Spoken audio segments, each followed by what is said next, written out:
Hello again, everyone. Welcome to Washington Gun Law TV. I'm Washington Gun Law President William Kirk. Thanks for joining us. California.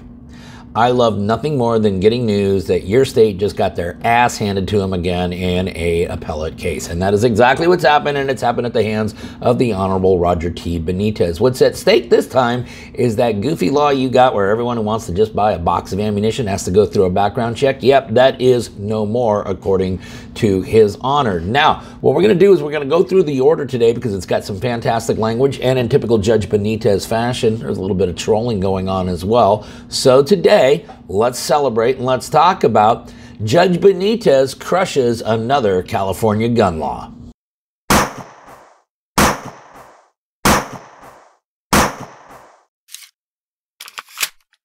Okay, before we get going too far down the road we're going down, this video is about California, and I actually got news of this ruling from this individual. Of course, that is Philip P., our first ever California subscriber. Philip has been a subscriber of the channel since day one. He's been spreading the gospel of Washington gun law down there in California and was kind enough to be the first person to alert me to this ruling. What ruling are we talking about? We're talking about the case of Road v. Bonta, the last of the 5 big cases that were kicking around in California. And yes, California, you have officially now gone 0 for 5. So what is at stake here? Well, some of you in California may remember years ago you had this thing called Proposition 63 kicking around, and had that actually been enacted into legislation, it would have required you to go through a background check once every 4 years, pay this administrative fee, and then you would have this ammo purchasing buying card. Now, that sounds pretty ridiculous, but what was even more ridiculous is along came Senate Bill 1235, which basically just ran right over the back of Proposition 63, was enacted into law right away,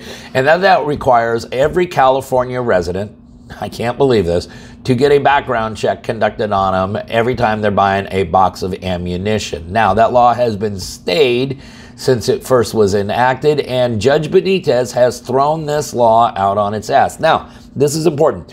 It's actually been struck down on 3 separate grounds. The first one is the one you would all guess. It violates the Second Amendment. Yes, it does. But there's 2 other grounds. We're going to go through that as well. Here's the other thing. Unlike what we saw in Miller and unlike what we saw in Duncan, where the judge issued a stay so that they could get their act together, on this one, there is no stay issued. So California, this law is enjoined as of this moment. And because it violates a couple other grounds, there is a distinct possibility that if you need to, you can travel out of state, buy ammunition at a far cheaper price, and bring it back to your state.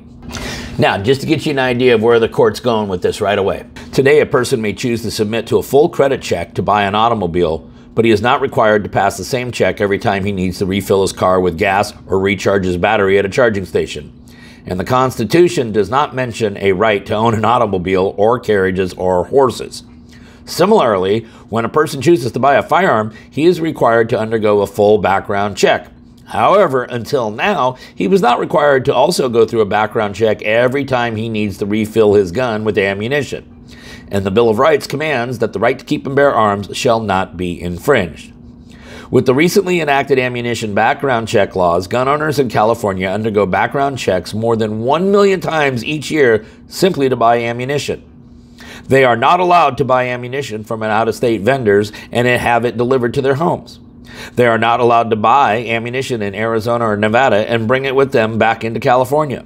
Though they are citizens entitled to enjoy all of the constitutional rights, Californians are denied the Second Amendment right to buy ammunition for self-defense at least 11% of the time because of problems with the background check system.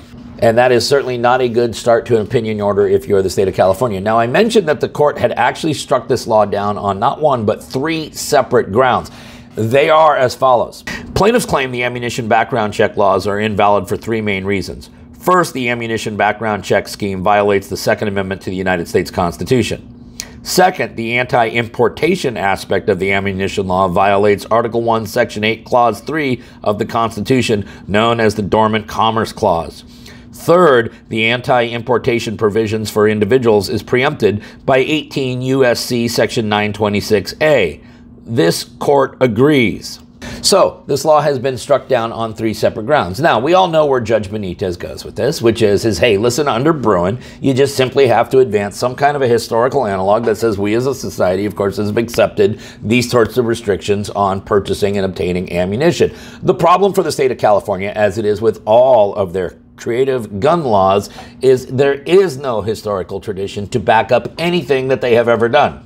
And the Attorney General of California actually conceded a critical point that led to the downfall of this argument. The Attorney General correctly concedes that even though the Second Amendment does not reference a right to acquire or purchase arms or mention ammunition, it protects ancillary rights necessary to the realization of the core right to possess a firearm for self-defense. Now, what the state of California has done, and we've seen this time and time and time again, is they'll just find a few words in an opinion and they'll hang their hat on that and say, well, this stands for everything. I mean, you've actually seen arguments now where Bruin stands for disarmament of all civilians, okay? And what they've done here is they've hung their hats on a little bit of a footnote 9 in the Heller opinion. Now, Judge Benitez was not persuaded by this at all and directly shot these arguments out of the sky as follows. Whatever firearm regulation may be thought of as presumptively lawful under Heller, ammunition regulations are not among them.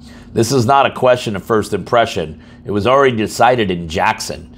Jackson said unambiguously that Heller does not include ammunition regulations in the list of presumptively lawful regulations. Because ammunition sale prohibitions and regulations are covered by the Second Amendment, the presumption is that such restrictions are infringements. The state may overcome the presumption, but it needs to do so as Bruin teaches. In other words, the government must demonstrate that the regulation is consistent with this nation's historical tradition of firearm regulation. Now, kudos to California for trying. You guys came up with all sorts of crazy historical precedents that you believe would justify this horrifically unconstitutional law, including loyalty laws, gunsmithing laws. You guys got very, very creative. Unfortunately for you, Judge Benitez was not persuaded. The Attorney General has put together a list of 50 laws dating from the most important historical time period. Among these 50 are 15 territorial regulations, which are not particularly helpful in establishing a tradition. There are no historical twins, no historical dead ringers among the state's 50. The Attorney General has not identified a single historical law that required a citizen to pass a background check in order to purchase ammunition. Citizens were free in every state to buy ammunition at any time and without qualification. But the Attorney General argued that because this is such a modern thing and modern technology has made background checks so easily to do, that the court really needed to take a more nuanced approach to their historical analysis. That was actually their argument. Here's how Judge Benitez dealt with that. The Attorney General asked for leeway to use a more nuanced approach of looking for relevant historical analogs as described by Bruin. This court is not persuaded that a more nuanced approach is justified. Nevertheless, it does not matter because neither has the Attorney General identified a relevant historical analog. Instead, it points to 20th century background check laws and says that they are linear descendants of laws. According to the Attorney General, despite appearing in the 20th century, these restrictions and requirements are lineal descendants of historical laws banning dangerous people from possessing guns. The logic is opaque. Yeah, and they also said, well, what about loyalty laws? You know, people who wouldn't pledge their allegiance to the United States. Well, Judge Benitez took care of that this way. Today, it makes little sense to argue that disarmament laws targeting non-citizens who are not entitled to constitutional protections now justify placing similar modern restrictions on citizens who do enjoy constitutional rights. And then ultimately, as it relates to the Second Amendment issue, the court said, listen, California, you got this all wrong.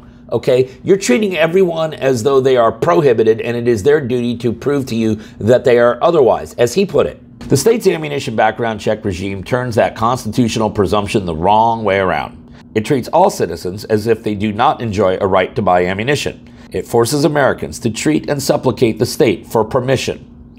Only when the state is satisfied that a citizen has proven that they meet qualifications, only then does the state issue its stamp of authorization. Okay, and then quickly, there are two other grounds under which Judge Benitez has struck this law down. The first is what's called the Dormant Commerce Clause. Now, really, you only learn about this in law school and then you never really talk about it again, but lo and behold, here it is. It is found in Article 1, Section 8, Clause 3 of the United States Constitution. It basically stands for the proposition, we don't want to get too far into this, that only the federal government can regulate interstate commerce. And so states aren't really allowed to regulate interstate commerce. Of course, California has done exactly that here because you can't bring any ammunition then into the state of California, even that it is lawfully produced and purchased somewhere else. Now, Courts over the number of years have really stripped down this Commerce Clause. And so states have a lot of ability to regulate that they maybe didn't 50 to 100 years ago. And so it's rare that you will actually get a legitimate Commerce Clause claim. But guess what?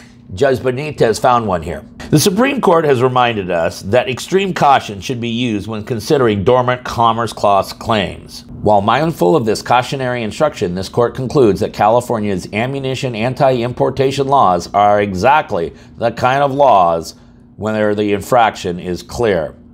The solution for the benefit of the nation as a whole is to enjoin enforcement of these protectionist laws and permit out-of-state business to sell directly to California residents.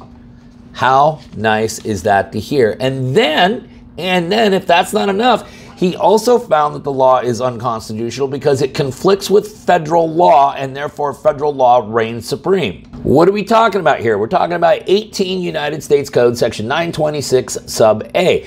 This is what's kind of known as the safe passage provision, which means you can travel across state lines regardless of their gun laws, so long as your firearm and your ammunition is secured in an area in the automobile or the motor vehicle that you cannot access it. The problem is that federal law is contradicted by California law, because if you drove to Las Vegas, bought a bunch of ammo, threw it in the trunk of your car, the minute you cross California lines, you're in violation of state law. But there's federal law that says you get to do exactly that. So we have a conflict between state law and federal law. Guess which one wins? There is a direct and positive conflict between the two provisions, and the two cannot be reconciled. In such cases, the federal statute preempts the state statute. Okay, and then I'm going to read the order of the court, because California, I want you to realize as you wake up today, you have a little bit more freedom than what you went to bed with last night. The court's order reads, the ammunition background check laws have no historical pedigree and operate in such a way that they violate the Second Amendment right of citizens to keep and bear arms.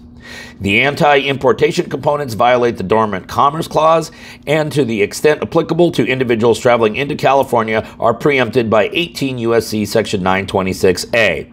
Perhaps the simpler 4-year and $50 ammunition purchase permit approved by the voters in Proposition 63 would have fared better. That's fantastic trolling there. The court also goes on to state, accordingly, the court permanently enjoins the state of California from enforcing the ammunition sales background check provisions found in California Penal Code 30352 and 30370, and the ammunition anti-importation provisions found in sections 30312 and 30314.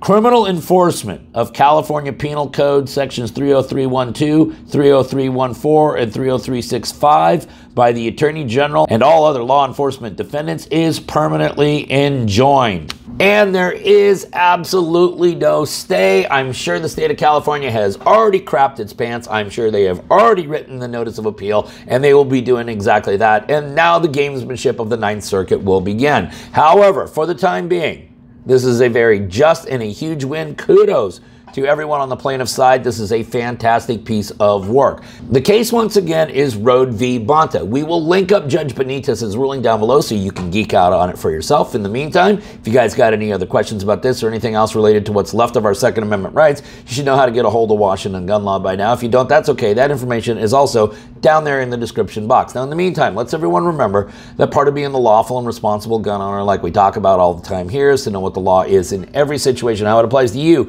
in any instance that you may find yourself. Until next time, thanks for watching, and stay safe.